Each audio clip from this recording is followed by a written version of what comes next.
koliko je pansion, Buk pitao ga. Ovo ne znam sve stvari.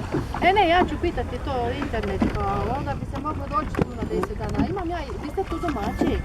Poznate Serdara, kaj u Zagrebu radi u kazalištu, na scenograf? Serdar mi je poznat. Serdar Ante.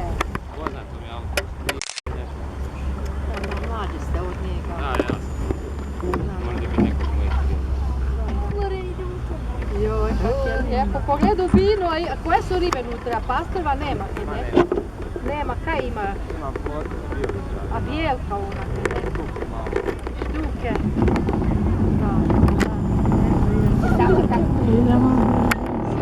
Je lepo.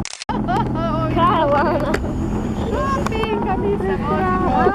Lana. Lorenz, pardon. Evo ga. Niko ništa, samo pelare gledaju da budu išli kupovat. Ne znam ljudi uopće uživati. Gdje sam ja bila kad smo se isto vozili? U Budimpešti.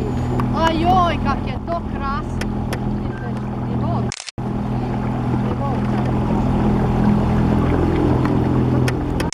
Uvijek je isto, a? Daj nam je lepo, jel da? Evo, jasno, krasno. Onda ne možeš svi spomeniti ko ukrute.